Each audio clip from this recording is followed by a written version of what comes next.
Today can be the turning point in your life by making a simple decision. Fundamental questions of navigation. Where am I? Where am I going? And how do I get there from here? I invite the leaders of our planet to ask themselves these three questions before they make any crucial decisions. But if you don't make decisions, you're going to stay right where you are. We are all map makers. We are in a time of transition. If we're going to change, we have to change the direction that we're going. Our planet needs leaders who know where they want to go. When we change the direction we're going, then we want to make sure we're going in the right direction. Leaders who can see the big picture. Because if we're not, we're going to either go backwards or we're going to stay where we are. Recognizing the psychological and the spiritual shifts and changes that need to be made, often from the inside to the outside. To be able to shape your future, you have to be willing and able to change your paradigm. Complex journeys require navigation. The path to the truth is one such journey. This is your GPS. Hairstyling services provided by J.D. Edwards Salon and Spa, Palmdale Shopping Plaza, Madera Street. Accessories provided by Chevette Williamson Jewelry. Standout jewelry for standout women. Wardrobe provided by Bahari Bahamas. Visit shopbahari.com.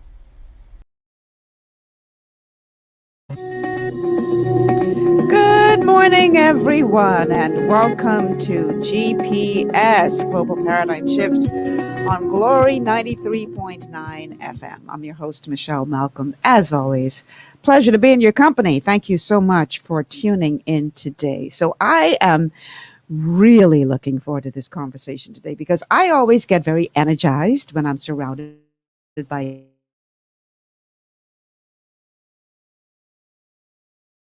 young people. I'm sort of like a vampire. So I have a lot of energy to suck on today because I have a studio full of youngsters today. And these are just any run-of-the-mill young people. These are young people who are very much woke, who are active, who are aware, and who are making their voices heard. And I am really looking forward to hear what they have to say today as it relates to the state of our nation. And that's what we're calling the show today, the state of the nation, the millennials' view. Truth be told, young people make up 70% of eligible voters in this country. 70%. And we were having a conversation with Graham Weatherford in between shows as we were getting ready to come in here. And he brought up a very important point that of that 70%, I think only 16% have registered to vote.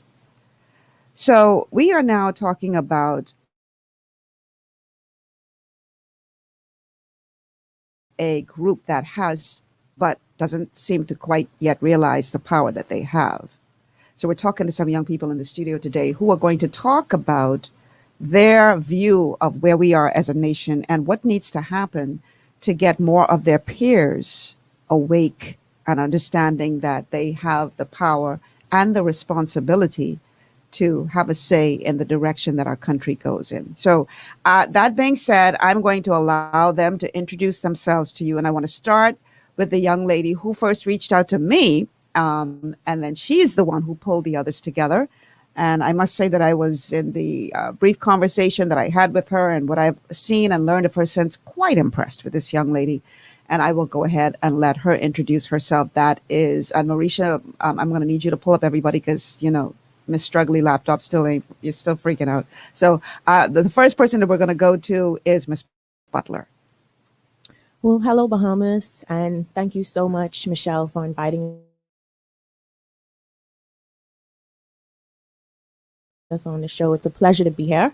And president of Performing Spaces for the Arts, which is a performing arts organization geared towards harnessing and developing the creative abilities of primarily young people. And I'm also the host and producer of an online show called The Millennial Voice. And that platform is geared towards really empowering young people, educating them, and really pushing them to get involved in areas of national concern that ultimately will affect their future. Well, listen, I saw an episode of the Millennial Voice a couple nights ago, and I sat there and I said, okay, these young people ain't playing up in here. Not at all. I was quite impressed, I must say. All right, so let's go to Waynisha next. Go ahead and introduce yourself, please. Good morning, everyone. My name is Waynisha Saunders, and thank you as well, Ms. Malcolm, for having us on the show today. So, I'm the founder and president of Gen Z Arise. Gen Z Arise is basically the Gen Z generation, a generation that I'm very passionate about, and the Gen Z generation is between the 80. Apart from that, I have a small girls group called Girls in Faith, and I'm a few other things, but the main thing that I push forward is that I'm an activist for young people and an activist for my generation. So for those who aren't familiar, explain the difference between Gen Z and millennials. Well, honestly, it's just age brackets. Gen Z is right behind millennials. They're between the ages of 6 and 24. Right. And I hate it sometimes because I love my generation so much. I hate when we're And you get mixed up in all of that in millennial the same stuff. category when I love the millennials and Michelle and Steffon, those they are really doing the work and making it a bit easier for me. But I'm behind them actually. I'm in the Gen Z generation. And Okay. the millennials, they're between the ages of roughly 25 and 40. So they would have been born between 1980 and 1995. Okay. So we're going to let the sole gentleman on the panel today go ahead and introduce himself to you. Well, firstly, thank you for having me. Good day, everybody. My name is Steffon Evans. I am the engagement coordinator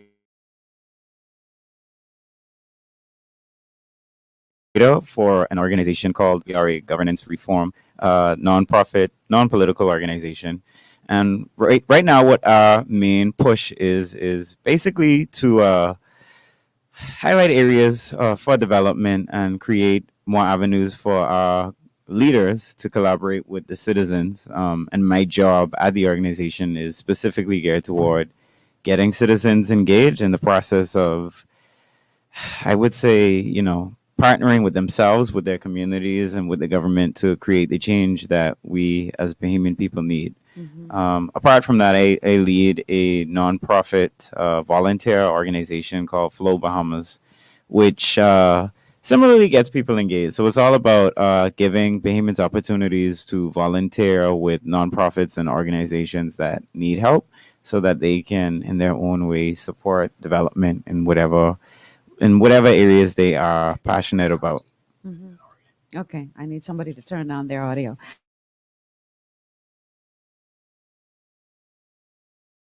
Well, listen, guys, welcome to GPR, because it's always very encouraging to me when I come across young people who are so aware, and young people get a bad rap in this country. And it's encouraging to meet young people like yourselves who, about something.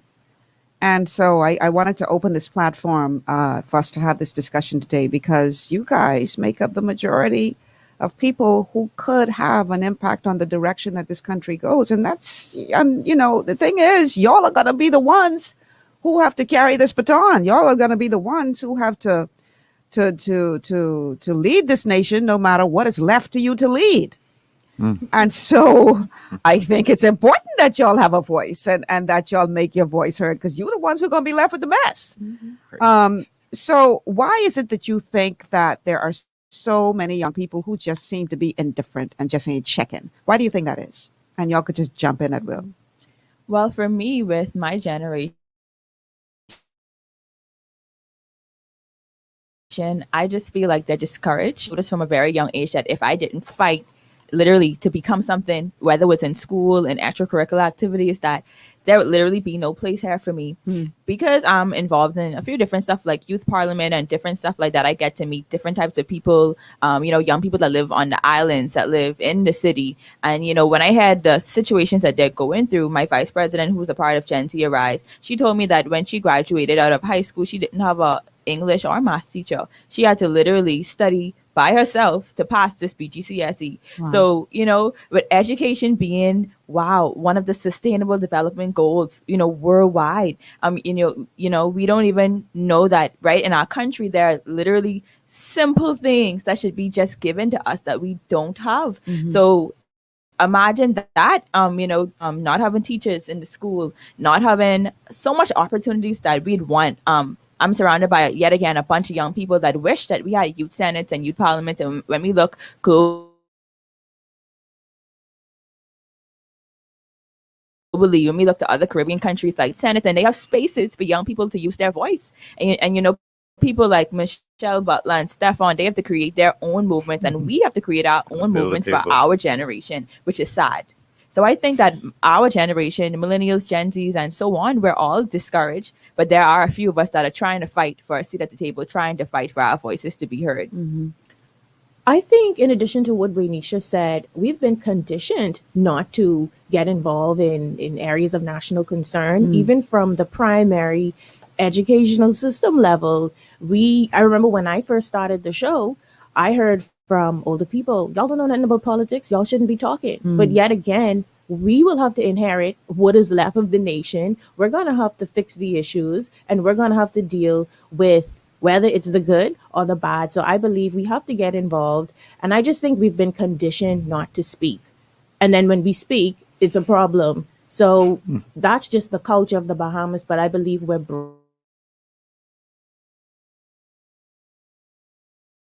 breaking it now. As Waynisha said, through the internet, we see what's happening around the world, what other young people are doing. They're starting movements that has millions of followers. I remember being introduced to a young lady. She's 8 years old in Germany, and she has millions of followers, literally sparking a movement of change when it comes to sustainability.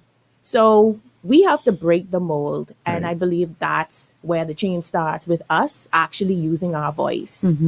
Right. And I guess the only thing I have left to say is it's difficult to have faith in a system that doesn't seem to work. And so if, one of the messages that we're carrying at Oregon that I strongly believe in is that people should get registered and go out there and let their voices be heard. But if that's what has been happening every 5 years, and we are still in the situation that we're in now, logically people are going to get disengaged, because it feels like, well, what's the point? We vote and we do what we have to do, and we've seen people vote for and it brings no progress. And so trying to create hope in a space that has not historically served us in a way that we need to be served, I think is the reason a lot of people feel like it's pointless. And then when you begin to become hopeful because new movements are rising up and different things are happening, and then you look at the political drama that's happening throughout these political organizations, that's a very difficult springboard to build energy off of, because it feels purposeless. But I agree. I do think that at the same time, there's something about young people in general and young Bahamians. There's this energy about us that and this belief that maybe was brought on because of what we've seen and our level of exposure to the media, and information is just a fingertip away nowadays. And I think we have this sense of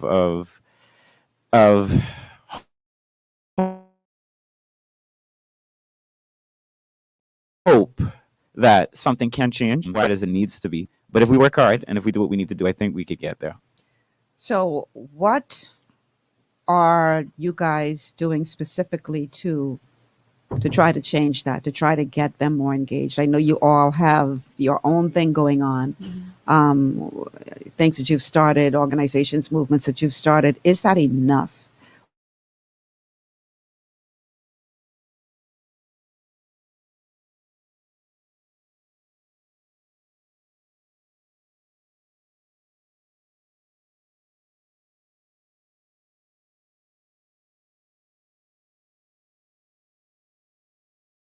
Who has a stake in this country, and that's everybody, to be involved. So what do you need to do as individuals and as a collective to try to get your peers to realize how serious this is?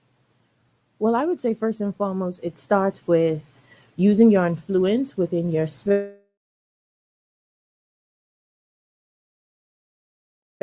So getting your right to vote, asking your family members, are you registered to vote?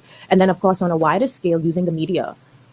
we're the media generation. So everyone's either on Facebook, Instagram, Twitter, TikTok. So we know that we have a responsibility to reach our generation, and we've been using those platforms. I started the Millennial Voice in February of this year, and I would say that we've really received great response and a great reception, but I still don't feel as if it's enough. And that is why I partnered with Waynisha, the founder of Gen Z Arise. And right now we're working on launching a very aggressive and robust voters registration campaign, which should launch in about 2 weeks.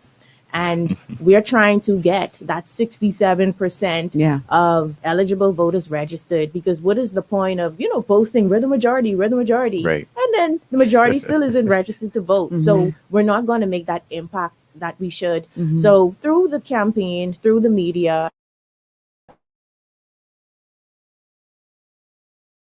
and then, of course, just getting on the grounds, which we have young people, trying to encourage them to register to vote. Now with the new emergency orders, it poses a challenge, and we're a bit limited. But I think now it's time to really have a media bliss. And I think that's the only way that we're going to reach them, because we cannot go door to door, but we could reach way more persons through the media. So that is what you will begin to see in the upcoming weeks. Oh, I mean, door to door doesn't work for your generation anyway. Y'all are very much into the social media and all the technology and all that kind of stuff. So I would think that would be the way to go. Yeah. What about offering yourselves up for election? Has there been any thought, or you're just happy with just getting them out to vote? Well, I could personally say that I've been offered Okay. the opportunity, probably from every political party except one. Wow. And I honestly, and I think I speak for most young people. I say, I just want to be sure that if I was to run, I align myself with the right party or the right movement. And right now, most young people they don't like what they see. They're not seeing visionary leadership. We're not seeing futuristic plans that will take us into the next era of the Bahamas. We're not seeing candidates that we could believe in. We pretty much had a duopoly governmental system for decades. And I believe young people are more open to moving away from that more now than ever. So I think most people just want to ensure that they align themselves with the right parties, because historically speaking, we've seen what happened to young people when they've entered the arena of politics. They're silenced. I don't want to call the names of anybody on this show, but we could see that you cannot impact and bring about change entering a corrupt system. I believe you have to come out of the system and then create a new one. Interesting. I want to read a comment to you. This is from Bertha. Bertha says, let me see if I can. Okay, there it is. Bertha says, we will always be in this mess because credible, smart people are afraid to step up to the plate. There are many I can even call names. You included, Michelle. Well, thank you so much for that vote of confidence. Do you think there is a degree of fear of, I just don't want to be tainted with this group or that group? Do you think there is fear involved? Well, what I will say is I have no interest in entering into politics. I can unequivocally say that. However, I'm not afraid to be engaged in the space. And I'm not opposed to supporting anything that I believe will move our country in the right direction. I think not everybody has to take that stance, but I definitely do.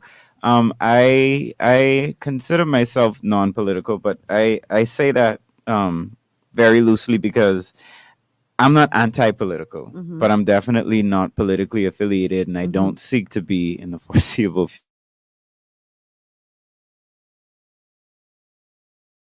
future. Right. But the reason I'm trying to create needs to exist outside of the political space as well. So in addition to the initiative that Michelle would have mentioned, another thing that through org that we're partnering up on is a pre-election handbook that will be geared toward first-time voters, but will be a resource that could be used for anyone to help them to understand all of the ins and outs of the election, the political scenery, I guess, in the Bahamas, It would, give them what questions do you ask when parties come to your door and you see all the colorful T-shirts swarm your yard. How do you make sure that you are well informed before you make a decision? And I say that to say, I believe that initiatives like that will always need to exist without political motivation, even though they're connected to political organizations and evaluating them. And so because I value that space so much, I think that's where I want to do it. But for me, honestly, on the other side, the fear of what entering politics would do is not a risk that I am interested in taking right now. I just feel like there are not enough standards, and there are too many open doors to corruption that just exist without calling any names or any parties. When you don't make an informed and direct decision to combat corruption, you open the door for it to happen. No matter how great you are, no matter how spiritual you are, no matter how much integrity you have to put those mechanisms in place. It's like the bank has, procedures. If you collect over a certain amount of money, this person has to sign in. It's not because I hired you and I don't trust you, but it's because you open the door for what you don't prepare for. And so in that non-political space, I think I would be personally more effective at helping to create those standards and more importantly, helping citizens to understand and utilize them. Gotcha. We have a caller on the line. Caller, welcome to GPS. God bless you and good morning, Michelle. How are you doing this morning? Great. How are you today? Pretty good. Good morning to all of you guests. I tuned in a little late, but I think I caught enough to be sure to understand that you're talking about, I would dub you guys the movers and shakers in the Bahamas today, but of the Bahamas for tomorrow. And I mean literally tomorrow, not like 10 years down the road. So it's nice to hear the views of you young Bahamians. What is the age range in studio, Michelle? I will let them answer that themselves. Now, you're not supposed to ask a young lady her age, but anyhow, it's up to them. That's why I'm asking for age range. We're all in our 20s. Let's just say that. Yeah. 20s, Got it. 20s. Got it. I'll tell you. See, let me tell you why I'm asking. Two reasons why I'm asking. I'm 58 years old, so I've been around for a while to enjoy the Bahamas when the Bahamas was truly a productive, God-fearing, together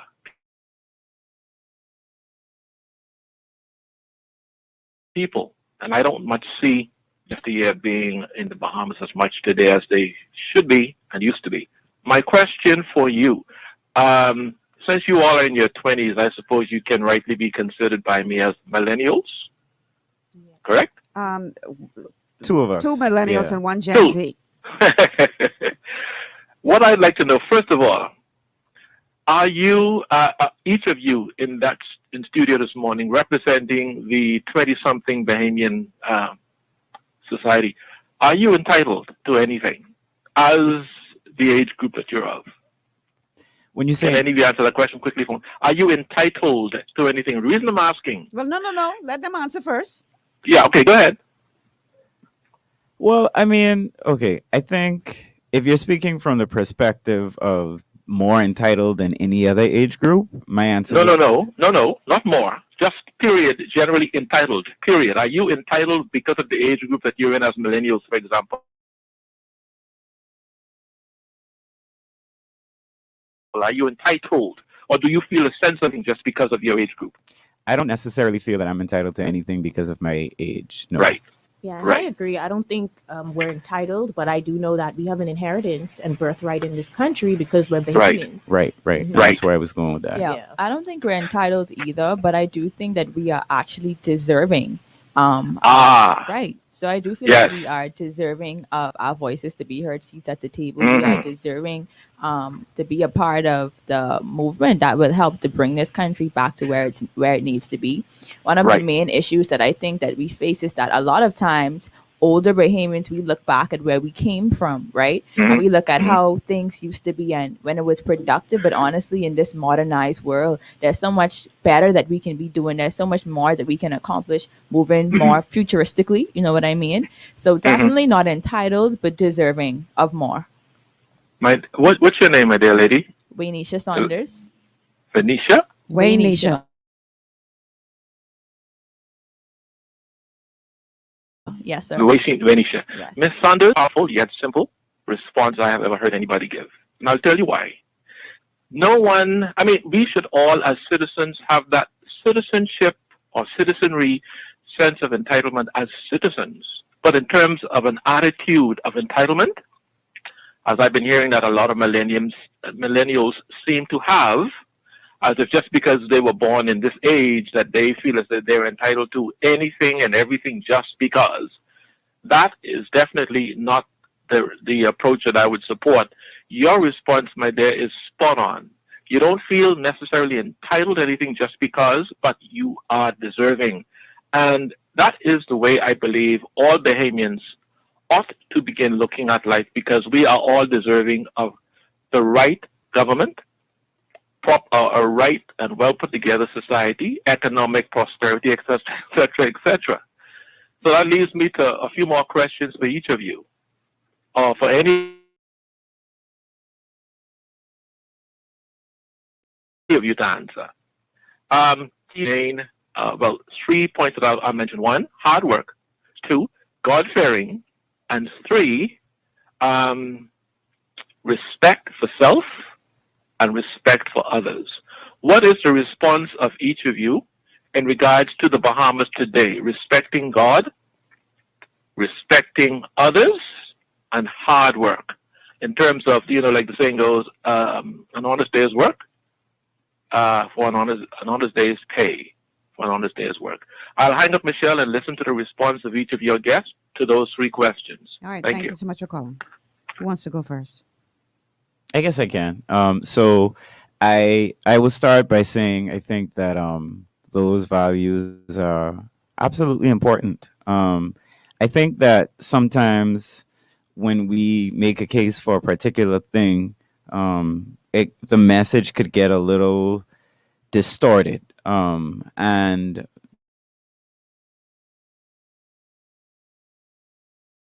being a young person and fighting for having a voice, having a seat at the table, being able to influence decisions and to contribute to national development is not only for the benefit of young people, but we just need to be involved in the process for many reasons.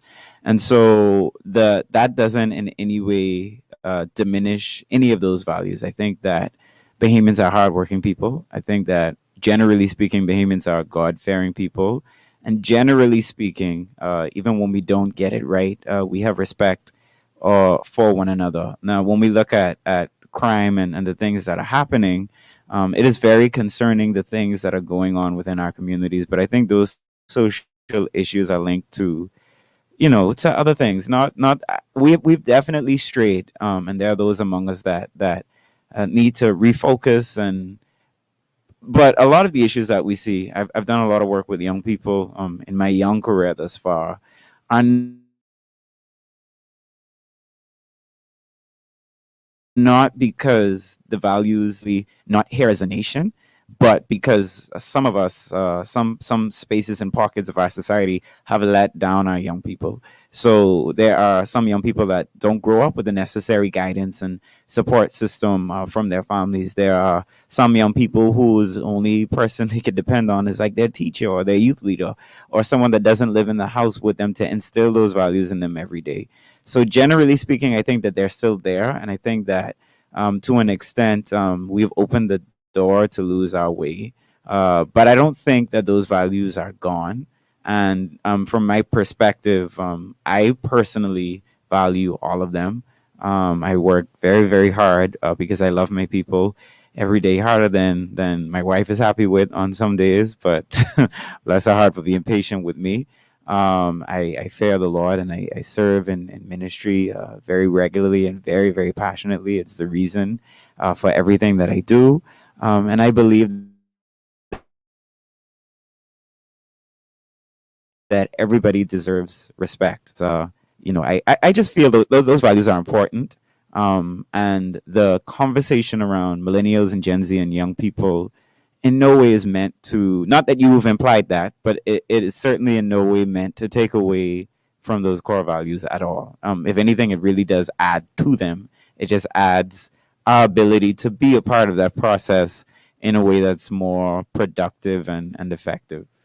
Yes, I would say personally that I still hold true to those values, respect, Christian values and principles. But I think as a whole, as a nation, we have kind of strayed away from it. And it's interesting that you asked that because tonight I have a special on the Millennial Voice, and it's titled Fighting for the Soul of a Nation. And part one speaks of the cry of a nation. And I'll give you just a tidbit. I believe that a lot of the social and economic ills that we're facing today is because we have removed, in a sense, the old landmark, Right. which is Christian principles and values. If we look at the preamble of the Constitution, this nation was built on those values. And it's just interesting to see where we're headed now. And I don't want to get too deep into religion, but if you actually read the word, there's consequences when you stray. So I think what we're seeing now is consequences, the strikes, the protests, the healthcare crisis. But I believe if we turn back to our old landmark, then I believe we would begin to see the healing of the land and nation. All right. Waynisha? Yeah, I definitely agree with both of you guys. It isn't much to say. All of us are Christians here. All of us are faith, like all of our movements, I know, is faith-based. We do nothing without God. And I know that with those values, without those values, actually, nothing can be productive without Christian values, principles, respect. And that's something I know that all of us stand by in regards to the country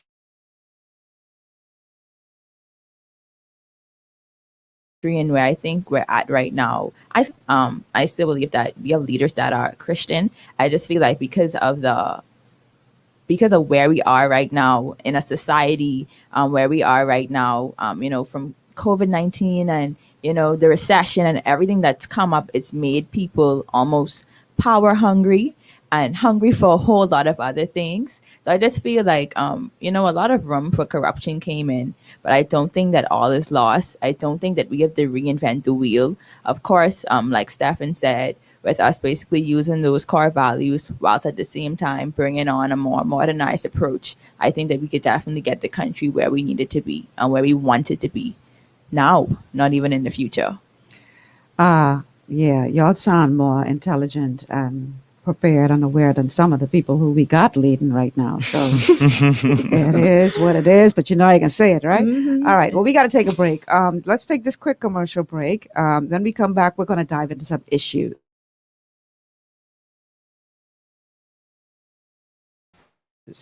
Because trust me, these young people got a leading the nation, and we're going to be giving them an opportunity to do so on the other side of the break. But of course, we have to pay some bills, y'all. We got to make sure that our sponsors' ads get played. So we'll be back after these words from our sponsors. Stay with us. This is GPS. For all your building needs, it's Carib Construction and Project Management on Gladstone Road. We build it all: schools, homes, hotels, and more, including structures requiring a Phase 3 electrical contractor. We also provide project management services. The first step towards your dream building begins at Carib Construction and Project Management. Call us at 376-1556 or 341-4466. Executive Printers is your one-stop shop for all your branding and customization needs. Letterheads, envelopes, business cards, invoices, share and gift certificates, rubber stamps, vouchers, funeral programs, brochures, flyers, banners, and promotional items like mugs, water bottles, mouse pads, and key rings, all with personable service and great quality. No project is too small or too large. For great turnaround and competitive pricing, make an executive decision. Call us at 393-5011. At Lee Air, safety is our number one priority. Flying since 1996, we offer scheduled flights into Fresh Creek and Mangrove Key Andros and Great Harbor Key, Berry Island, twice daily, 7 days a week. Affordable charter services are also available to anywhere in the Bahamas and the Caribbean. Lee Air Charter Services. Call 225-3267, 702-7127, or 322-1317 for reservations. Your body's immune system is under constant pressure from things like stress, lack of exercise, and toxins in the environment. It's crucial to be proactive and support your immune system with the nutrients it needs to function effectively. But it's often hard to get these nutrients from food alone. Introducing fast-acting Zinc Plus Immune Support by Longevity. Unlike zinc-only supplements, Zinc Plus Immune Support builds on the proven power of zinc and adds complementary nutrients to give your immune system extra support. Vitamin D helps balance the effects of zinc, while our proprietary blend of natural fruit and root extracts provides the extra help your immune system needs to work against daily stressors. And we've included Longevity's exclusive plant-derived minerals to give your body the minerals it needs, but can't get from food alone. And because Zinc Plus Immune Support is delivered in a great-tasting, sugar-free, berry-flavored lozenge, it encourages quicker absorption of all these nutrients into your body. Zinc Plus Immune Support. Zinc plus the extra support your body needs to promote a healthy immune system. To learn more, contact your Longevity associate. This portion of GPS is brought to you by Alive. Alive. Believe in best. And by Tropical Gyros. Not just good food, it's an experience.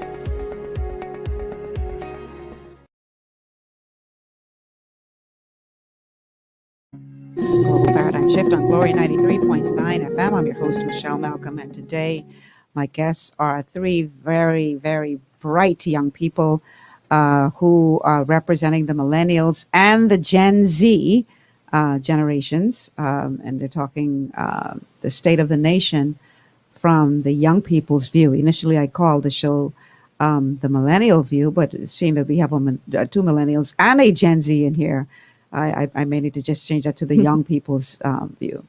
And so prior to the break, we were talking about, what needs to happen to try to get young people more engaged and encourage them to step forward to play an active role in the leadership and direction that the country takes. Now I want to look at some specific issues. The show that I saw of these young ladies, I sat there and I watched the entire thing and I thought, wow.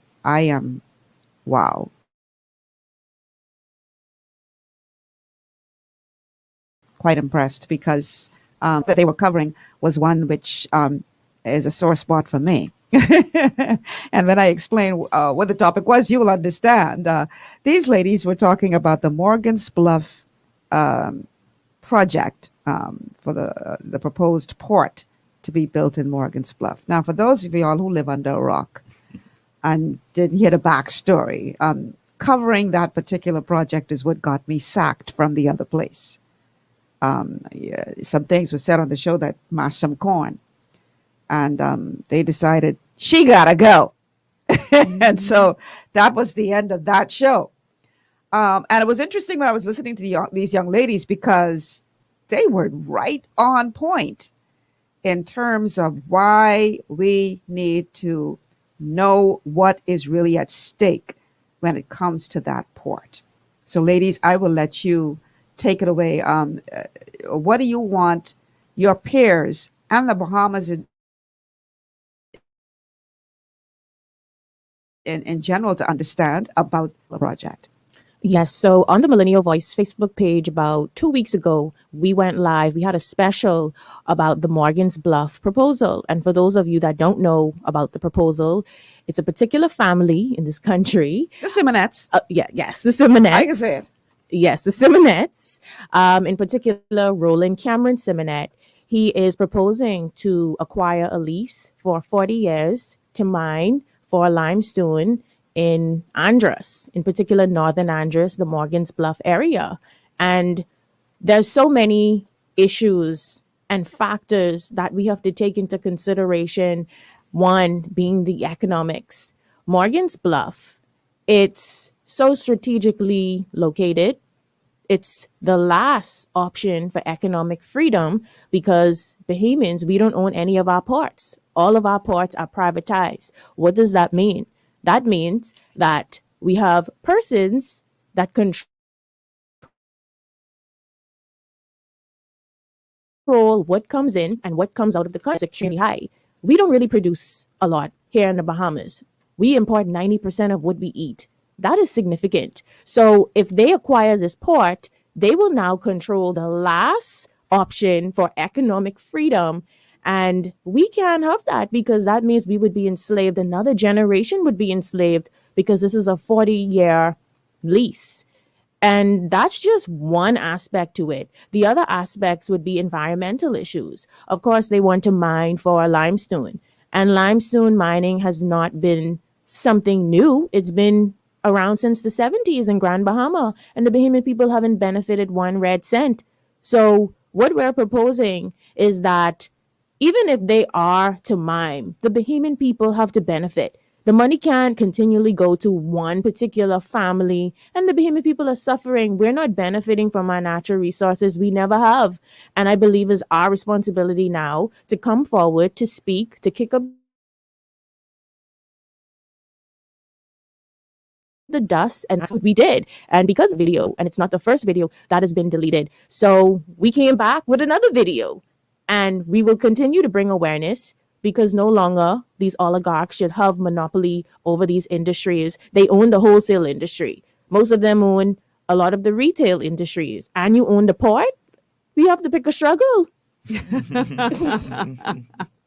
I like that. Pick a struggle.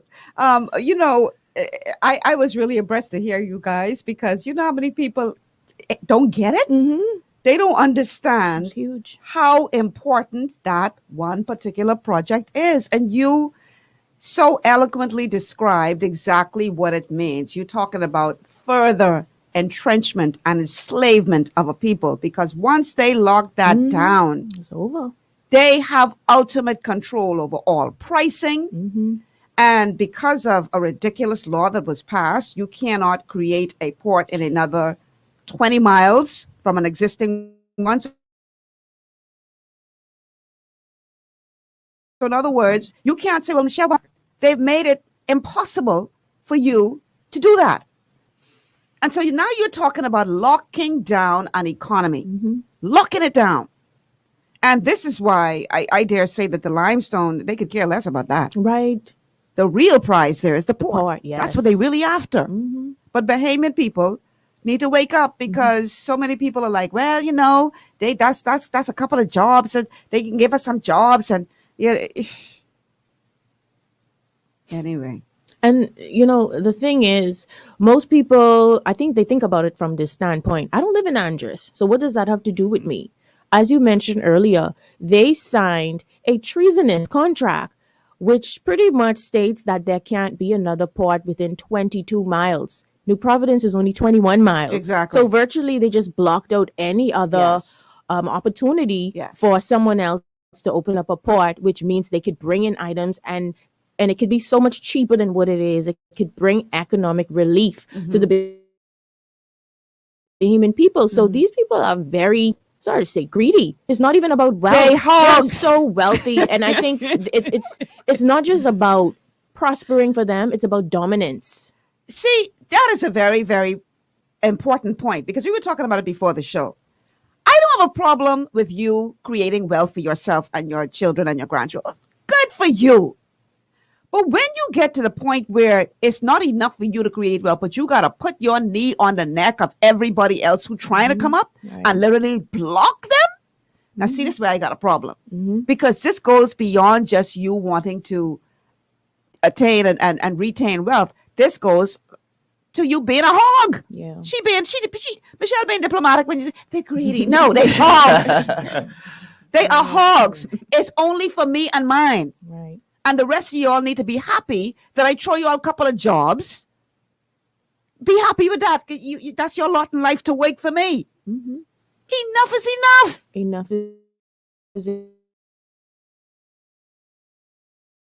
enough. And to bring it home, we complain about the prices of food. But this right here is an open door. If the government actually owns that port for economic relief, if they don't own that port, it's over. It's over. And not just the government owning the port, they have to put in laws in place that protects it from special interest groups, because they have a track record. They control governments.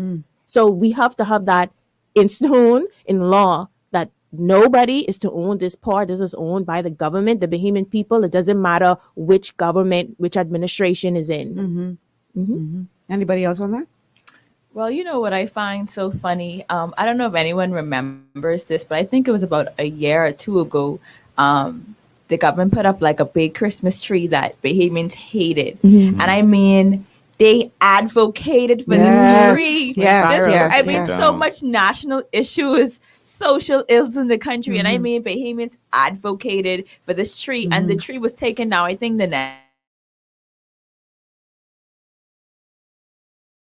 next day.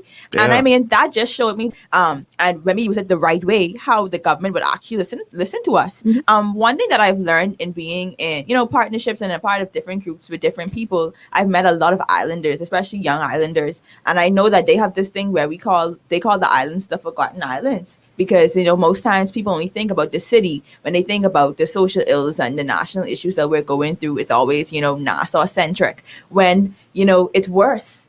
And I feel like there's so much profiting that we can get as Bahamian citizens if we look at our islands and look at how we can build on it and look at how we could, help it to grow.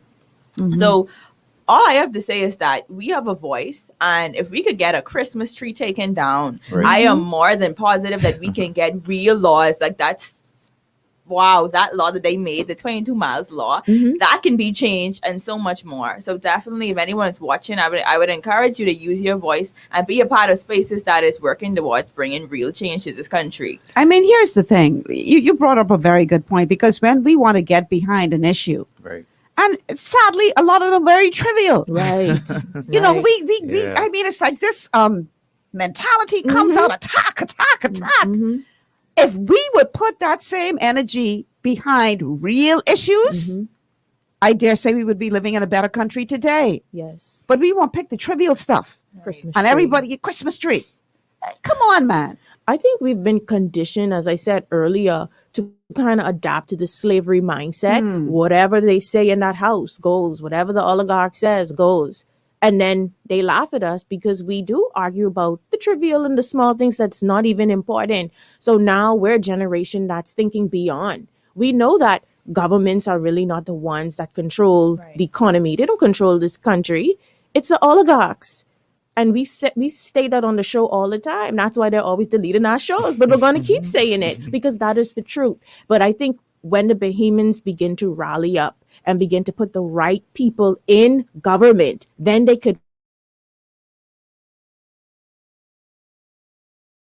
finally and once and for all click and the rest of the Bahamian people, so the wealth could be made common, because right now we're in a state of capture.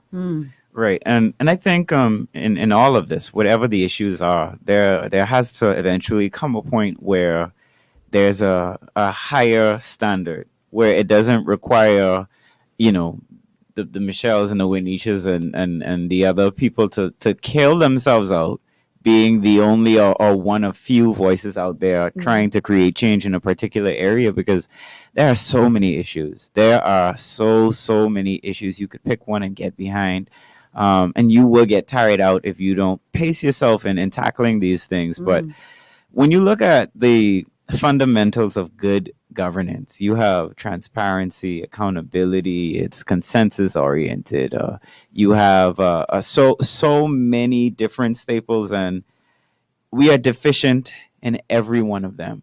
And I think if we push to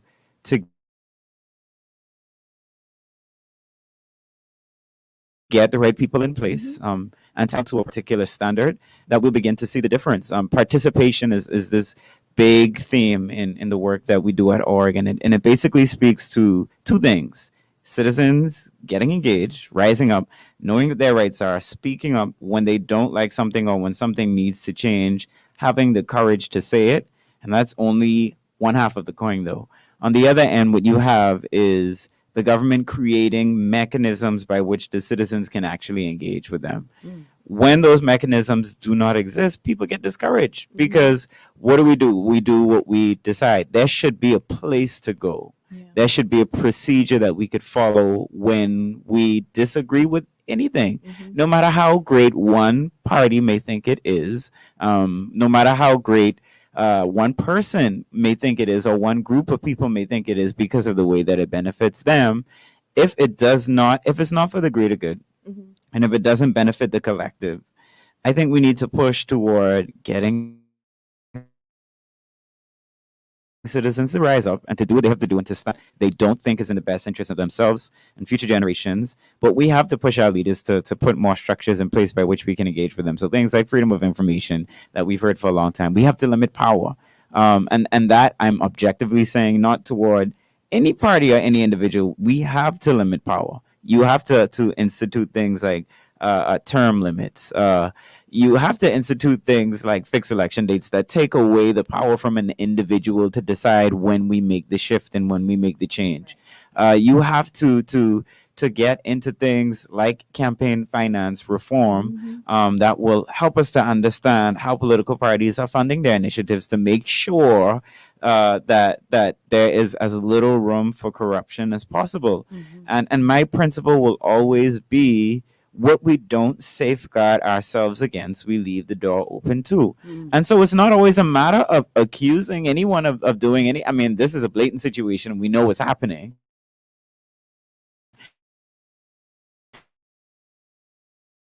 But generally speaking, it's not always like person who's there, or I don't like what's happening. That'll always be a part of it. But there's a bigger picture here that once we solve the problems that we have right now, how do we safeguard ourselves from making sure that other things don't happen? And without proper standards of good governance, it's never going to happen. We may resolve this issue and we'll celebrate for a day, and then tomorrow we'll realize that it's happening again in another arena with another someone's interest at heart that may not be the interest of the collective. And I mean, as payment people, we deserve better. We work hard. I want to read a comment from one of our Facebook viewers. Jason says, I'll be blunt. As Bahamians, we have our priorities mixed up. But when you look at the other side of the coin, it's the slavery mindset. We have become too relaxed and nonchalant to let things go freely. Hence why we are in this dilemma. United we stand, divided we fall. We need more strategic planning and realistic change. No more no more power pressure on people to respond to that. But one thing that I've noticed is that we often say that Bahamians are disengaged, but I believe that Bahamians are more than engaged. I feel like they may not be as educated as a Michelle or a Steffon who goes in depth in research, but I feel like Bahamians know that we are basically in slavery. We are all struggling, and we all want better for ourselves, our families, our future, and so on, the country at large. But it's like we talk so much. When I look back into history, I realized that a lot of change that really happened was Bahamians fighting for it. And I mean marching. I mean breaking laws, not encouraging anyone to break laws. But get it. Throwing maces out of the window and demanding civil disobedience. Change. Yes. And I don't know when we lost that. I don't know when we lost that momentum. And I think that, I guess we've seen people that led movements that was supposed to bring change, and then they were offered a seat at the table, and they forgot what they were really fighting for. Now I think that there's some events that tell why are we fighting, when, believe it or not, we've seen so much people when we helped them to fight for this, right? And they got a seat at the table, it's like now bye. They turn their backs on us. So what are we really fighting for? What's really the goal, and who's really going to take the step forward to bring forward real change? Yes, we're in slavery. Yes, we want better, but how are we going to do that? Especially with the political movements that we are looking at right now. It's like, Waynisha, why am I even registering to vote? Wow. No one is making any sense. And right now, viral videos are all over Facebook, with Minister Brave Davis, our honorable Prime Minister, and it's like, people are laughing. They're saying politics looks like a joke right now. Because you know what the problem is? That worked in the past. So they come with the same old weapons trying to fight this new war. Right. And ain't nobody on your run. Young people ain't into that. Not at all. And so it's unfortunate because it's like they are paralyzed.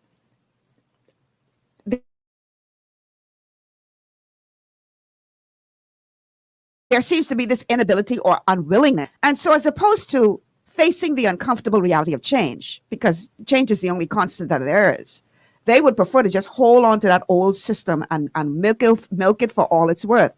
And I think for the most part, they are in a state of denial because they really believe that old school foolishness could still work. This is a new day. It is. A new day. And, just to piggyback off something Steffon said, consider and see.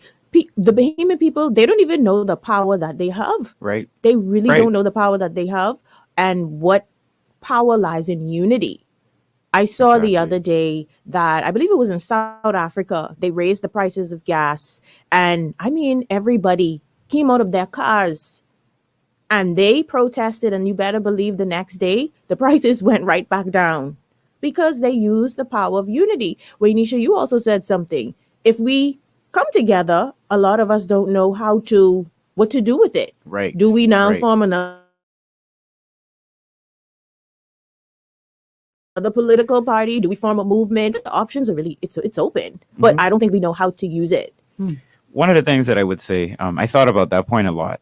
So I am fortunate to be able to work in this space and to have some liberty to create and to think and to utilize what's left of my energy after all of what's happening in our country.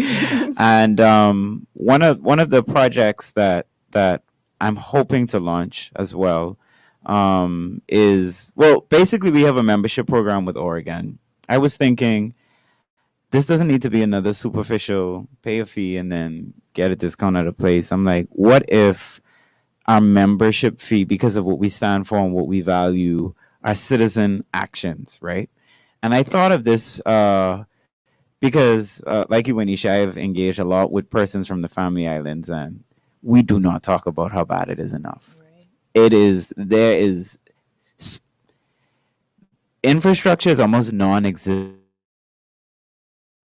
in so many Family Island communities. It is unbelievable the way that some of our fellow Bahamians have gotten accustomed to living. I don't think they're comfortable, but when you feel like you've tried so hard to create a change and nothing has happened, you just accept that this is how it is.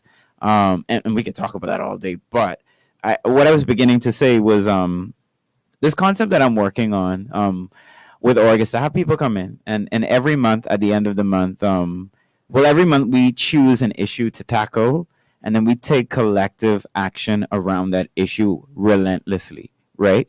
And so in some instances, it doesn't always have to be, let me say, civil disobedience can come in many different shapes and forms. And sometimes you get to that point where ain't nothing else you could do but stop the presses and y'all got to hear what we're saying. And there's absolutely nothing wrong with that. But there are also other things that we can do every day. The example I always use is if a part of this group would be, a constituency organization from millennials, and they have an issue in their community that they want to be addressed. What would happen if all of the people in that area, or let's even say 1,000 of the people that live in that constituency, in one day all decide we all go into the constituency office under regular circumstances? In these sorts of times, we're all going to call that office every day. You call at 9, I call at 9:05, someone else call at 9. We are going to make sure that our voices are heard. And we will not stop until we get a meeting with our MP. We will not stop until we get a meeting with the relevant authority from government. The problem is people are really focused on staying alive. Times are tough. And so getting people to commit to these things and to educate themselves is going to be hard because the kids got to eat. They got to stay on. Those things are important. But I think if we all work together, it lessens the burden. And so if we all take little actions and we all concert our energy into one space, you'd be amazed at what we could do. And if we say we want a meeting and all of us are calling for the meeting, and we all say, okay, we don't have all week, an hour of our time or however long on making sure that this thing is addressed, I think we would be so amazed at how quickly a lot of these issues would be solved.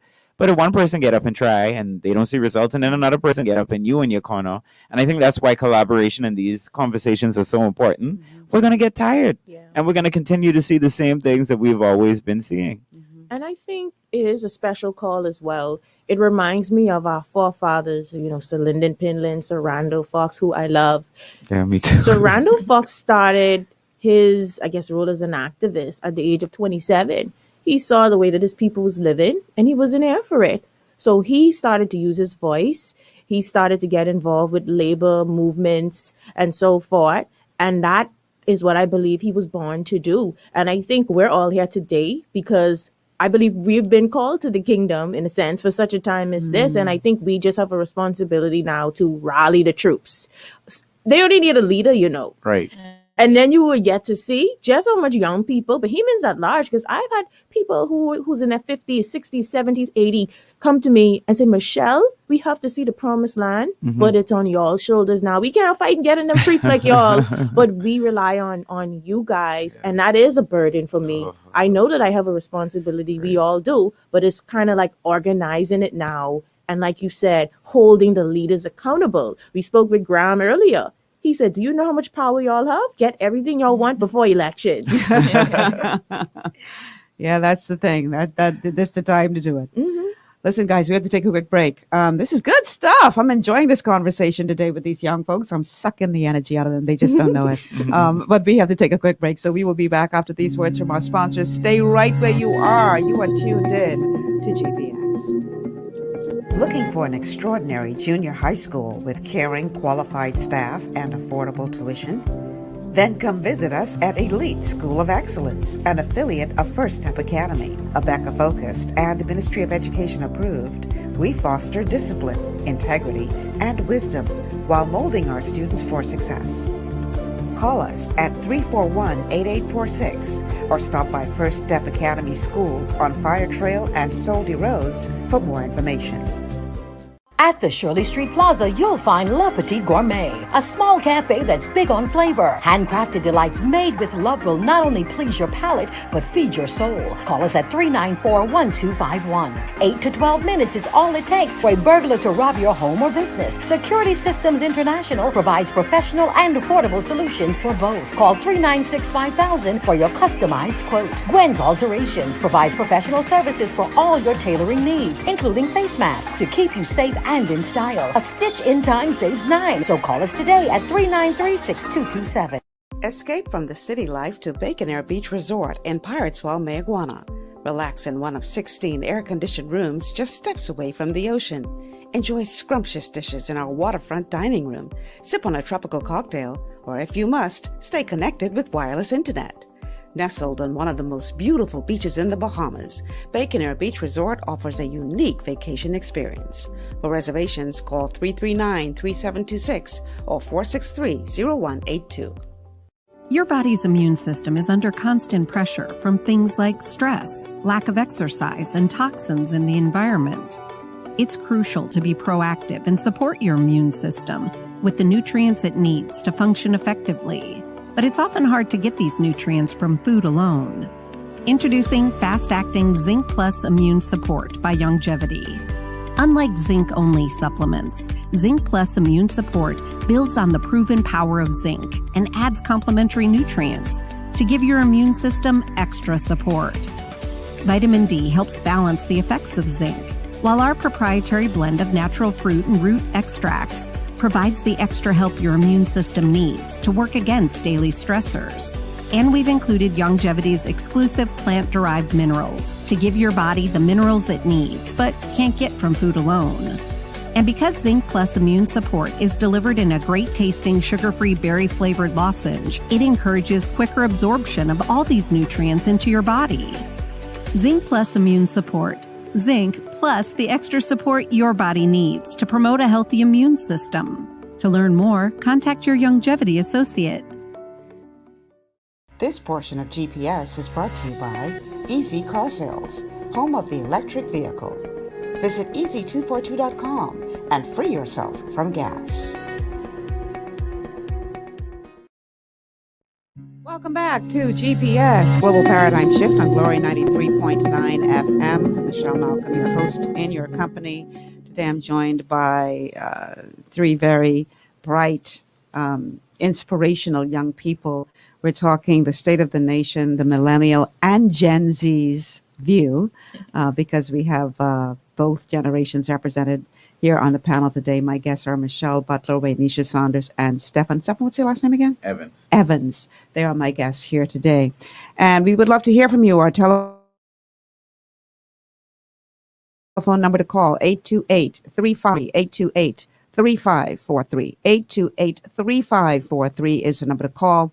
And our text line is 828-2543, 828-2543. So I'm giving these young people an opportunity to talk about the issues that face this nation today. Because truth be told, it sounds like a cliche. All the young people are the future, but they really are the ones who are going to have to carry this thing after we are long gone. So whatever mess we create today, they can be the ones that have to deal with it, live with it, clean it up if possible. And so I would think that it is only right to have their voices heard, because they are going to have to deal with the side effects of these pills we take in today. And so this is what we're talking about today, giving them an opportunity to have their voices heard on issues of national importance. And prior to the break, we talked about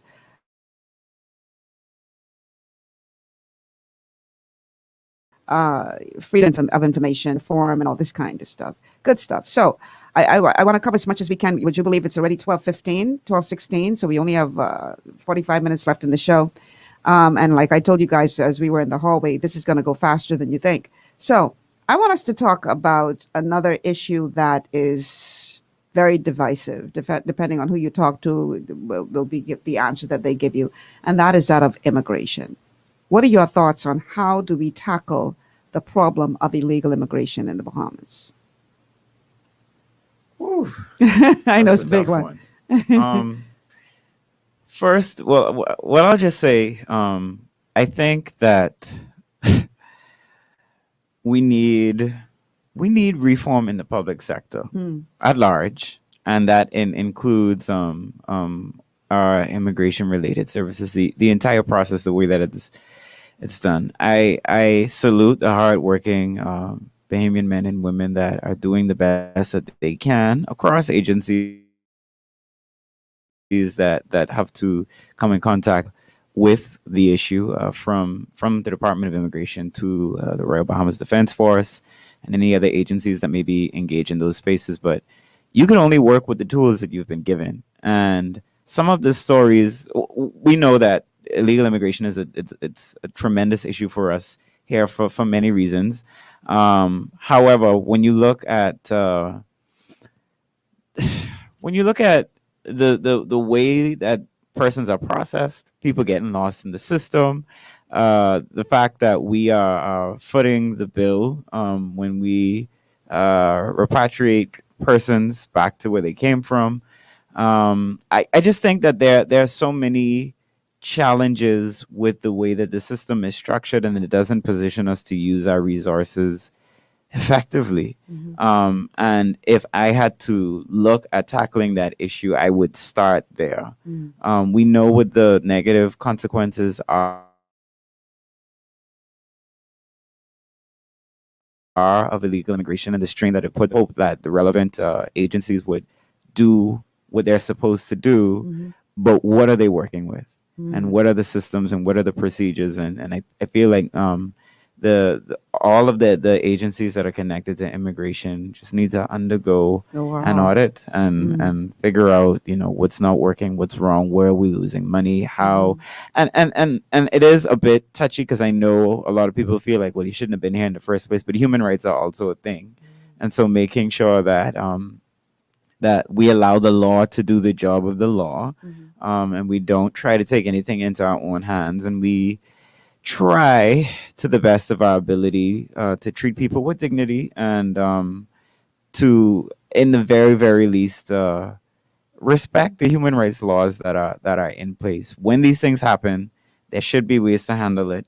And if we fix all of the broken parts of that system, which is a very blanket statement,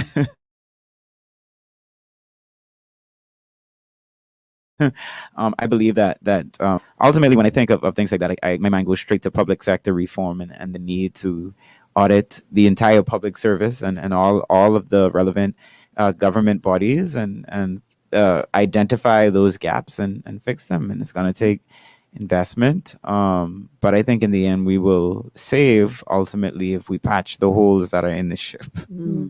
I think we know that illegal immigration is a serious issue right now. It has been for many decades. And of course, when you live in an archipelago, there are challenges. We're spread out across 100,000 square miles of water. And we have so many islands to protect.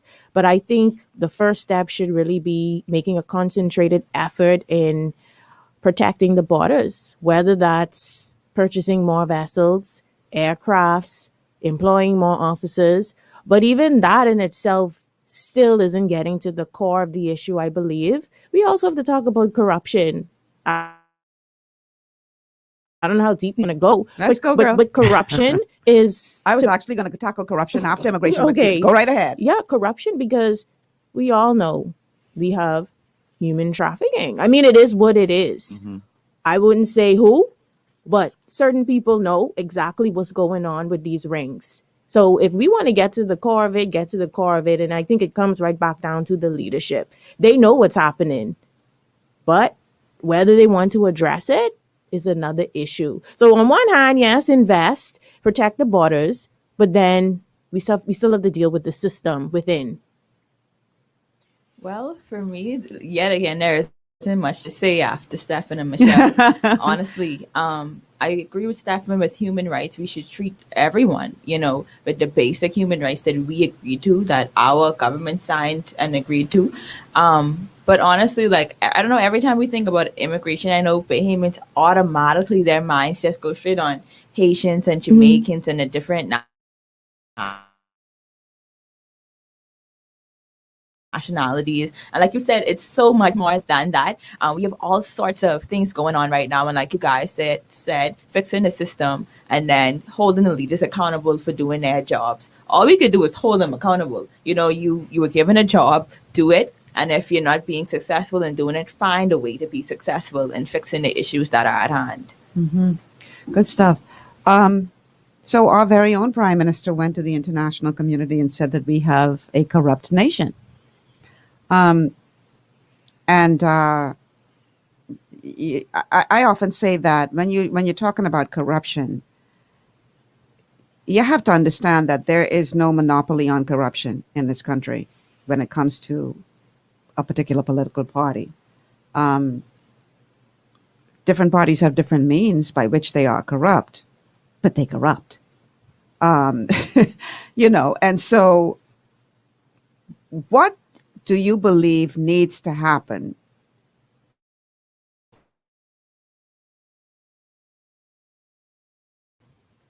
to stamp out? We could easily point our fingers at the politicians and say, oh, y'all corrupt. But how many of us go to Miami and spend $1,000 and come back with receipts for 50? Right. True. Right. How many of us willing to, put a little something under the table for somebody to get them to do something for us, either that they shouldn't do or we jump in the line? How many of us are engaged on a daily basis in corrupt activities? Yet we are very quick to point our fingers at the politicians. Are they nothing more than a reflection of the people that they lead? Right. Well, corruption is a big thing for us at org, a huge thing. We have an integrity campaign that we will be launching in the very near future to speak to exactly what you just said. So the Integrity Commission Act is one of the things that's been slated that is meant to tackle corruption.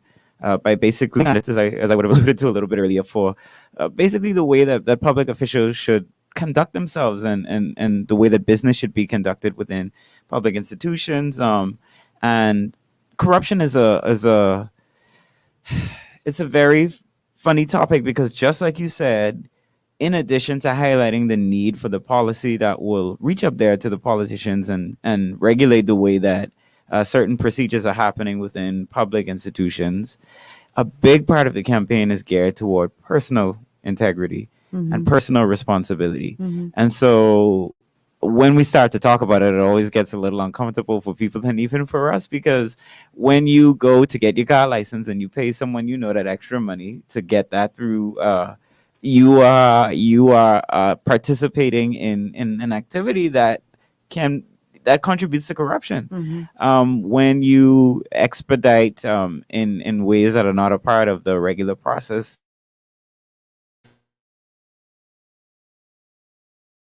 simple things like a driver's license, the customs duties on things that you purchase, you're literally taking money out of the public purse and weakening the economy. And so corruption and integrity measures are needed at every level, but it is a decision that we have to make every day.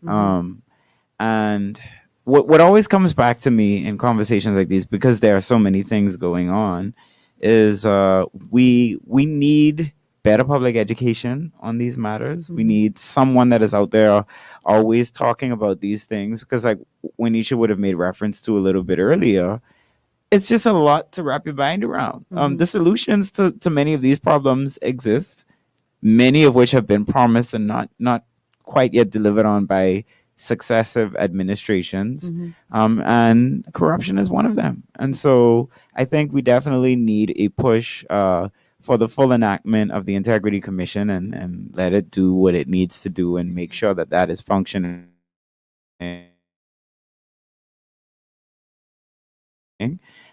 But as a part of that we will be running, it is a big deal when we do the right thing every day. And as a matter of fact, the tagline for that campaign in one of its iterations was "Do the right thing," and it was literally like, just do the right thing every day you get up. When you engage, particularly when you engage with public services, doing the right thing makes a big difference on a philosophical level, on a spiritual level, but on an economic level as well. We lose tens of millions of dollars to those small things that we do every year. Yes, we do. So those are my thoughts around that. It's sad to say that we've built this culture based on nepotism, cronyism, cliques, and that's just what we have become. So I believe if we want to stamp out corruption, it has to first start from the highest level and go straight down to the bottom. And it's funny, sometimes we like to say, if it favors us, is blessing. So we thank God as in its corruption. But I think Bahamians have to realize that we cannot move towards being a first world nation, a developed nation, if we don't have a meritocracy system where it's based on qualifications, credentials, and not who you know and what you know to get you to that place And and how that much you seat. can pay. Right, and how much you could pay. So I think every one of us has a responsibility to be integral in our everyday life, and then realize if we actually want to move forward, it has to go, corruption has to go. And I just think it pushes us to become better citizens. I also feel we have to raise minimum wage, because the truth is, when you have minimum wage at 210, that's the breeding ground for corruption. So if that door is open and people trying to pay their bills and feed their family, they're going to walk through that door if they really are not rooted in Christ. So some who are. Right.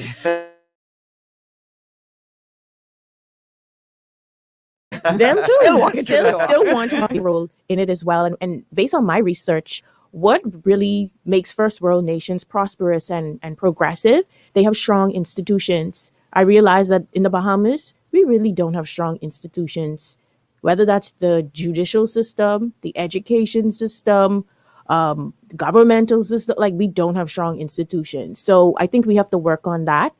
And then we would begin to see corruption minimized, because you could never stump it out, but I think you would see it minimized and then have laws and policies in place where we are moving forward based on merit. Go ahead. I just brought something. And harsher penalties as well, because when corruption is revealed, nothing happens. I was just about to go there. But You could go first. well, I just wanted to point out a specific instance that we spoke about in the media, because I do have to be a little careful what I touch on. But because we released a statement, I'm more than happy to share. There was a recent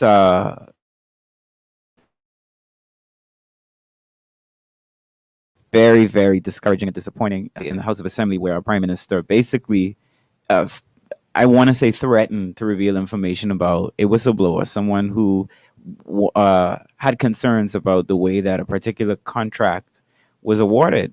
And in addition to the Integrity Commission, there are several also on the promise list bits of policy that have not come into fruition. And one of them is the Whistleblowers Act, which is meant to protect citizens who have potential information or questions about the way, for example, that government dealings are happening. So if you know that a contract was awarded because of nepotism or in a way that was not transparent, or in a way that was not moral or legal or anything of the sort, this legislation is meant to protect you when you come forth with that information. And the idea that is one of the things that, and the exchange happened in the House, that basically went against that, like 100%. That was just an example of something that just can't happen. And in the heat of passion, people say things and they make mistakes, but you have to be accountable when you're the leader of the nation, or when you are in leadership at any capacity in the House of Assembly, in a government ministry. And so that Whistleblowers Act is going to be really important for people to, and they may not even feel comfortable anyway, but it is definitely an important step in the right direction to stamp out corruption, for people to feel like when you know something, you can say something without fear of persecution and the repercussions. Because and that's scary. I dare say that it is that fear of victimization and repercussions that has kept us in this quagmire for so long, because people are afraid to speak out, because they are thinking, well, I got a family to feed and I lose my job, or I can't afford to. And so they stay silent. And this is what allows, and I get it, not everybody, has the cojones to say, I'm standing up for what is right. But what we need to realize is that when we don't stand up and say something, we are creating the perfect breeding ground for corruption to continue. They do it because they know they can get away with it. And if we are hoping to change that, then we need more people with some backbone who are going to stand up and say enough is enough. We were talking about civil disobedience earlier. I did a show this week on civil disobedience, because it cannot be where you quietly and on the side are willing to say, oh, yeah, go Michelle, go Steffon, go Waynisha. But when it come time for you to stand, well, I can't really say nothing because, come on, man. How you expect change to come if you are not willing to be a part of it? Michelle, you made a dynamic point at a moment where I decided, hey, are you going to come forward or not? Are you going to speak or not? Because I saw the issues. I saw the state of the nation. I didn't like it. But it was that question, Michelle, what are you going to do about it? And, in 2018, I won the Prime Minister's Cup Award from the National Youth Award. I literally have a trophy at home. It's a beautiful glass crystal trophy with Dr. Hubert Alexander Minnis' name on it. So with that being said, I thought about, these people, they like me, they accept me, they push me. But what would happen if I begin to speak out against the same people that are now pushing me? Oh, I'm going to be victimized. I'm going to be blackballed. I'm going to be blacklisted. And I had to get to a point where I don't care. I thank you for awarding me, but at the end of the day, my country is going to ruins. And this is what we're going to have to inherit. So people just have to get beyond victimization and beyond being blacklisted. But that's why I said earlier, I do believe it's a special call. It's not for everyone. But I know for a fact that I'm called, and that's why I decided to speak despite the pushback. And now you think anybody say anything to me, they turn their head because we don't want to be associated with her. But she's a troublemaker. Yeah, troublemaker, or they on to her. I don't want to lose my job, but it is what it is. I only am accountable to God at the end of the day. Powerful. Sorry. Well, for me, unlike Michelle and Steffon, I know that they said earlier in the show that they don't feel too led into the political arena, but of course, being a part of that space and of course, always being in the neighborhood, I always knew that at first, I always loved law. That was me. And before I even get into what I wanted to say with corruption, I feel like we definitely have to start with the corrupted laws. For one, that's I still stuck on the 22 miles Right. law thing that they created. And then I Crazy. remember when we did the referendum when the Bahamian people voted against us doing the number houses and all of Yeah. that, and they still went and legalized it. And I felt like Bahamians should have carried on bad Should never because happen. again something that we didn't want. Why did you still legalize it? So is the power, are we really under a democratic government or are we under a republican government? Like what is it, you know? Apart from that, talking about activism, I had the same feelings as Michelle because I want to go into the political arena. That's my plan for the next general election. And I want to deal with, youth. I want spaces created for young people, youth senates, youth parliaments, and not it happening once a month to make it look good for Youth Month. All of us in here are National Youth Awardees. Both of them have Prime Minister's Cup. I'm a 2-time National Youth Awardee. And honestly, I told Michelle, and I haven't told Steffon, but I'm so over the pomp and pageantry. I'm so Yes. over smiling, hey, we got these Yes. beautiful Right. glass awards, and still majority of my generation Don't is get me suffering. started. Majority of my Unemployed. Girl, you generation better can't preach even up go in to here. the University of the Bahamas. Majority of my generation can't even be paid minimum wage and Wow. then getting paid $150 to work 6 to 7 days a week. No way, So with Gen Z Arise and what I'm devoted to, I'm trying to educate my generation because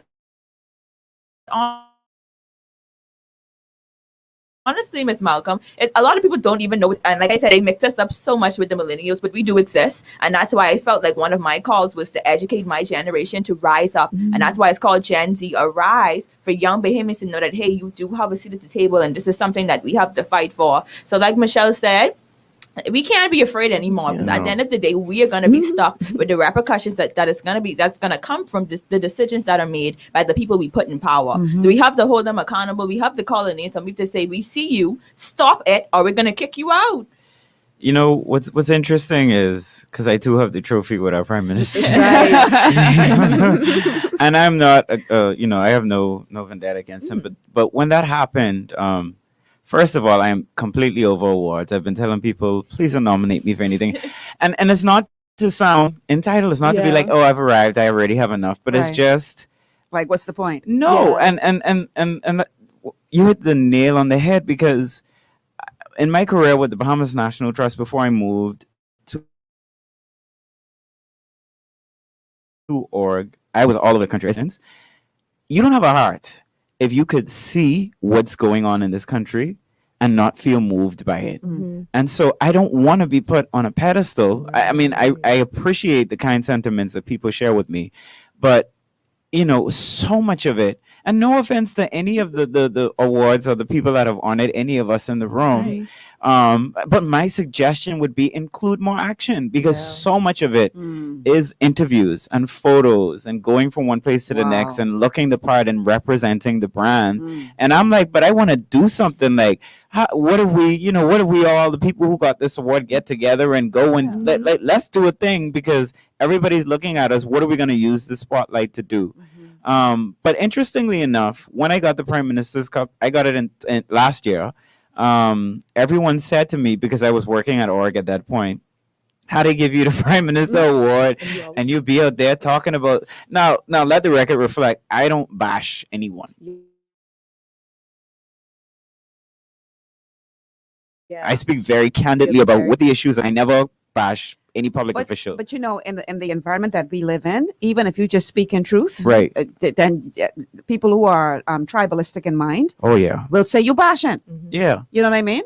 So They absolutely do. yeah, it's crazy. So it I realized then though that was the way that people would view me if I continued down this road. Right. And I had to accept it. And I'm gonna do what I have to do. And if I have to pick my image and where I work, org is an incredibly supportive organization. So I don't think that they will come. I will pick my Bahamian people first beyond Any day. anything else. Anything.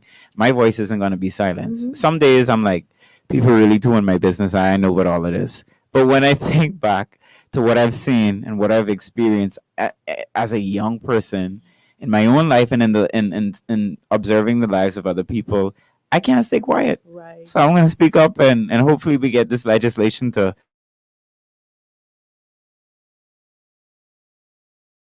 make sure that we're safe. But if we don't make someone's life better, it's worth it. Yes. For sure. Y'all are getting plenty love from our Facebook posters. Dana says, truth hurts. It opens the eyes of the public and the manipulators and controllers don't like it. And Anne says, smart young man. But just so you know, ladies, they've been commending all of you, not just the young man on the panel. And all of the commendations, all of the accolades, all of the compliments are actually well placed. I am quite impressed by the level of conversation that we're hearing from these young people today. And this is one of the reasons why I wanted to give them this opportunity, because we really do need to stop thinking that they don't have a contribution to make. And don't get me wrong.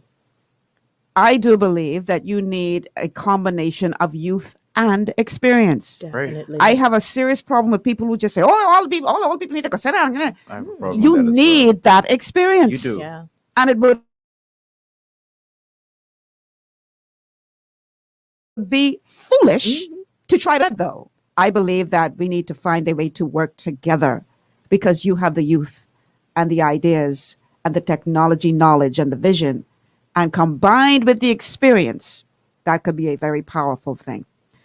We have to take our final break of the show. Let's do that. And then when we come back, we will continue this riveting conversation with these brilliant young people.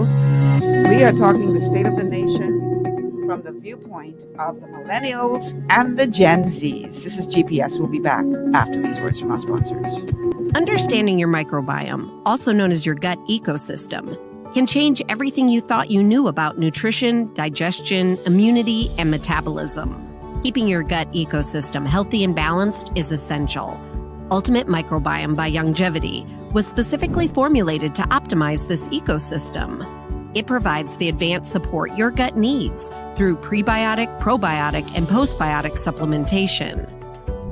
Our unique blend of probiotics includes Lactobacillus and Plantarum, healthy bacteria that can help prevent harmful bacteria from taking over your gut. Increasing your gut's population of beneficial bacteria creates a more balanced gut microbiome, which has been shown to aid in weight loss, skin health, sleep, mood, and may even help with seasonal allergies. Ultimate Microbiome also promotes the production of postbiotics. Postbiotics are key to help regulate your gastrointestinal health. To enhance digestion, Digizyme Multi-Enzyme Complex, a blend of 5 specific enzymes, has been added to Ultimate Microbiome. It can help break down food so your body can better absorb nutrients.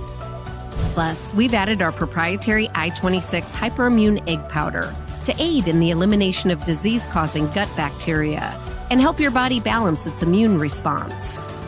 Ultimate Microbiome, the scientific, proprietary, and holistic approach to gut health that helps optimize your body's entire gut ecosystem. To learn more, contact your Longevity associate. One of the things I love about the mailboat is their relationship with Bahamas Air. I can earn travel points on my international freight and redeem them when I fly. For me, online shopping is easy, with mailboats U.S. addresses and regular freight delivery to Nassau. Plus, I can always prepay customs and freight, and they always notify me when my package arrives. Yeah, a lot of people think the mailboat is just for shipping, but they also offer a safe and secure storage facility at affordable rates, all in a central, convenient location. We also offer passenger service into Freeport multiple times per week with a seating capacity of over 450 persons. With family movies on large screens, one hot meal included, and on-board lounge for snacks and soft drinks. We're the mailboat. We're bridging people, products, and places.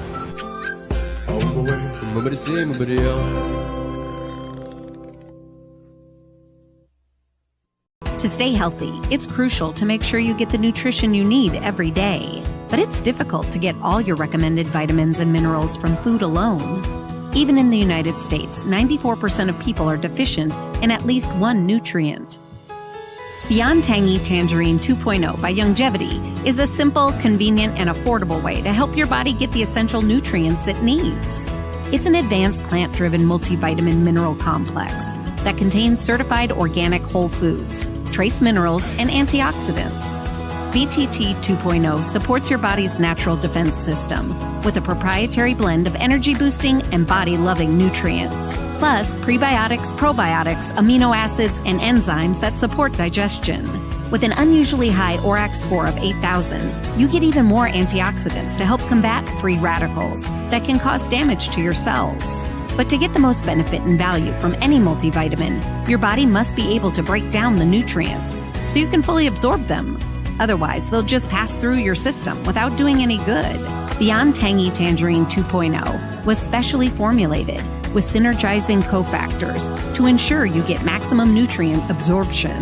Beyond Tangy Tangerine 2.0 is the easiest way to give your body the balance and complete daily vitamin mineral supplement it needs for optimal support of your overall health.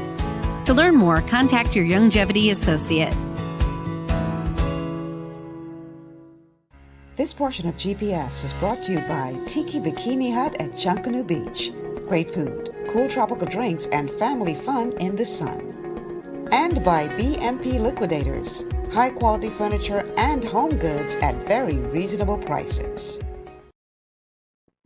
And we are back. Welcome back to GPS on Glory 93.9 FM. I'm your host, Michelle Malcolm, and we are entering into the home stretch of today's show. Boy, time flies when you're having fun, and this show just flew by. Let me read a couple of the comments from our Facebook viewers. Elizabeth said, awesome show. Thank you so much, Elizabeth. Let's see. Kim says, awesome job, guys. You are the future of this nation. Be different. Don't compromise. Bring change.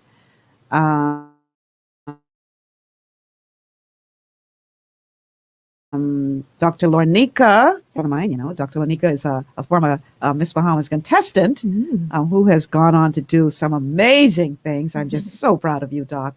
She says, great interview, Michelle. Thank you so much for tuning in, taking time out of your busy schedule to do so. Let's see. We have Celeste who says, the youth of today is our future, empowering each other for a better tomorrow. Awesome guest speakers, Michelle. Thank you so much. And finally, Jamila says, one day, if we live long enough, we will be considered old. Speak for yourself. The key is to stay relevant. We should always be solution-oriented solutionaries, not just revolutionaries. Oh, I like that. Jamila, solutionaries. All right.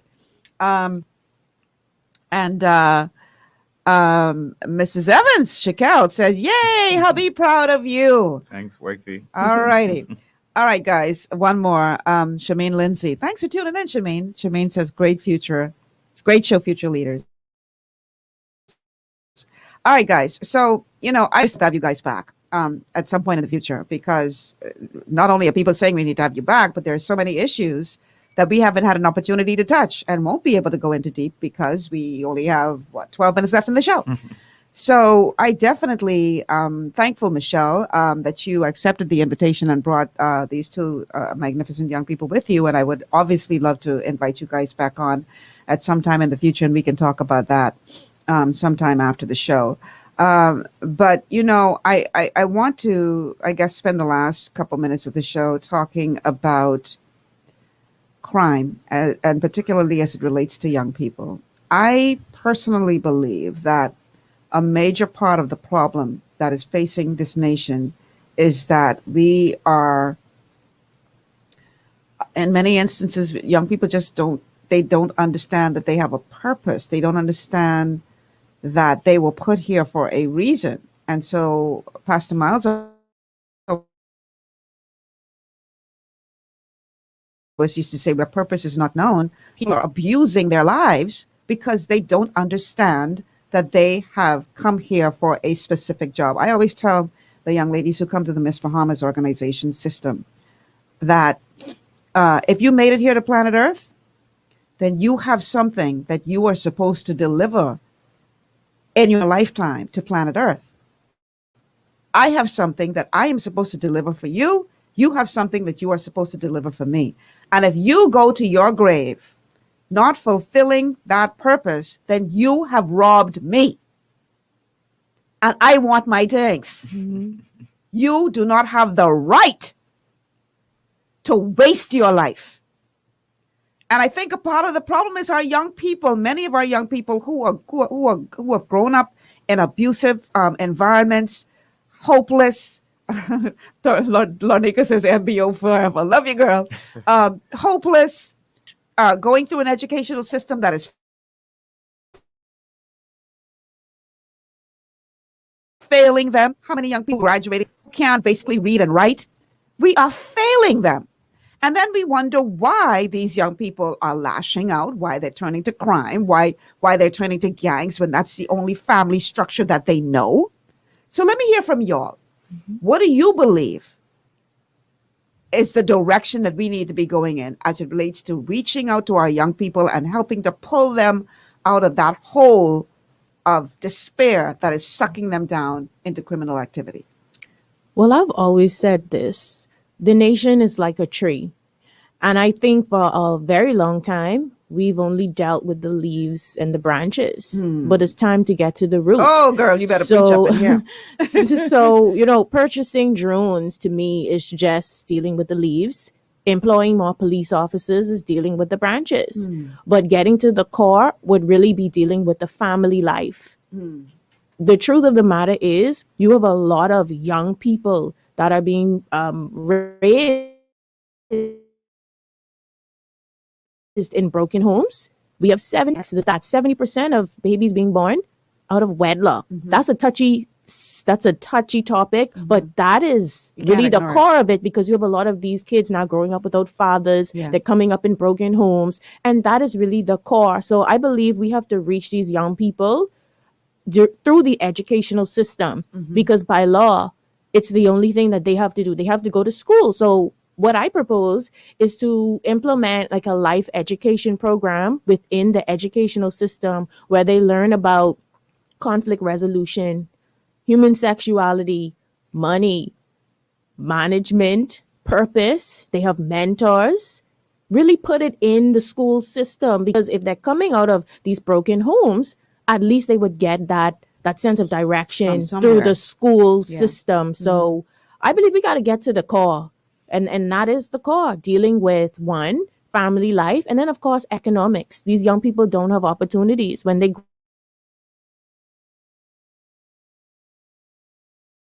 graduate from high school. There's so much they're going to get involved in antisocial behavior. So we have to create those opportunities for them. And then of course, put a system in place that deals with the family life and mentorship. Anybody else? Okay, well, for me, I've always been very passionate about youth, definitely because I am a youth. I know that you have a background in pageantry. I did Miss Teen Bahamas in 2017. And my platform was youth empowerment when I won that pageant, because at the time, a lot of stuff was going on with youth. I mean, almost every day on ZNS, you would hear about fights that happened in the government school. You'd hear about kids losing their lives, and it's still happening now. I believe just a few months ago, there was a young man that was stabbed to death at GHS. Definitely, I feel like my generation isn't lost. I don't feel like the country is broken. I just feel like the country is unfinished, and I feel like there's so much mending that needs to be done. And like you said, one of the things that the government is entitled to is giving us an education. So much things that can be learned. I love the suggestion that you made about the life program. I love the idea you came up with about, after that, us partnering together. But I definitely feel like at the end of the day, like you have your thing coming up called Fighting for the Soul of the Nation. I feel like literally it gets spiritual at some point. I feel like the country, the young people, they feel burdened. From the young people that just want to get out of the country, like they want to get away, they want to go to the US, they want to go to Canada. Apart from them, they're the ones that are here that isn't given to the society positively, So it's the ones that have so much positive attributes, people like me, young people like me, they don't want to be here. They realize that there's no opportunities here, and those that stay here, that most or some don't even contribute to the society positively. So what I think that we can do, when I look globally, one thing that Prime Minister Maya Motley said is that the problem with Caribbean countries is that we don't think globally, we don't think futuristically, we don't think about creating the next best device, we don't think about sending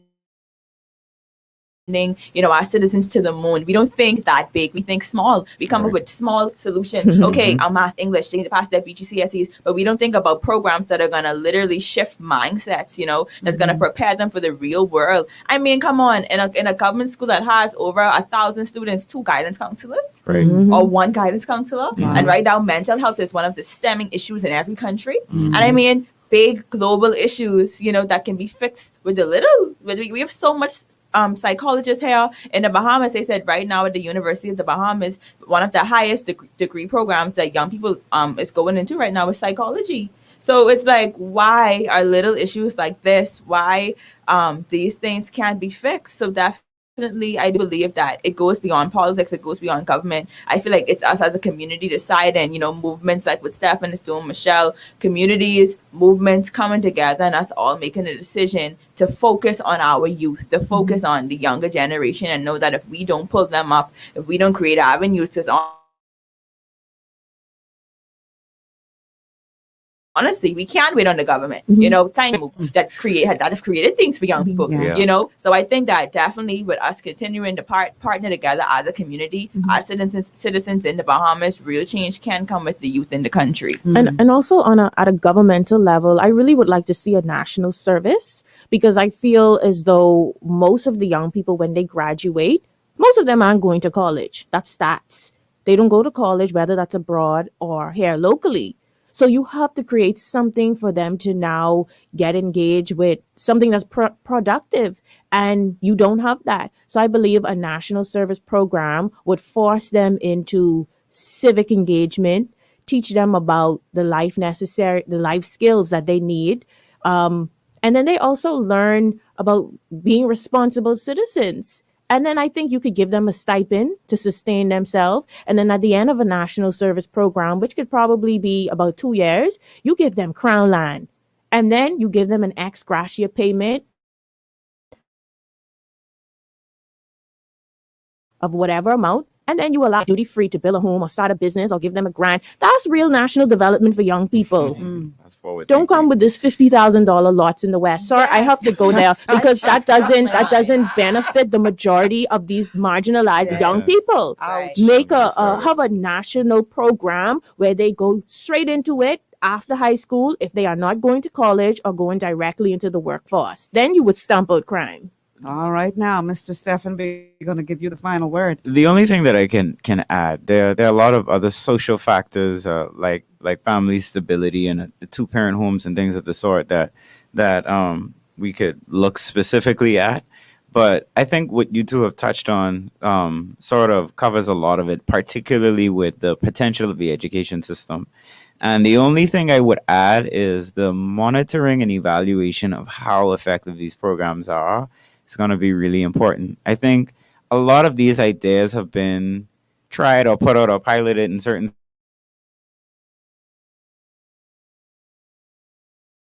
schools and things of the sort, but it falls off how to do. And I do believe we have the professionals in country to create effective programs in all of the different areas that y'all would have touched on, be it social programs, extracurricular activities, or very importantly, things that are built into the national curriculum.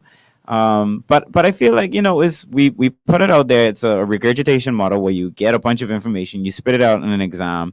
If you have a good memory, then you do well. And if you don't, you don't do well. Or if you have other issues that make it more complicated for you to focus in school, like issues at home, then you don't do well. But that doesn't necessarily in any way effectively evaluate what the strengths and weaknesses of that individual child are. And if we could effectively do that, then I think we would see the results. We could see better results from the system that we have that needs an incredible amount of work. And then when you implement very forward-thinking initiatives like the ones you would have spoken about, making sure that they work and giving it the effort and not just doing it to say,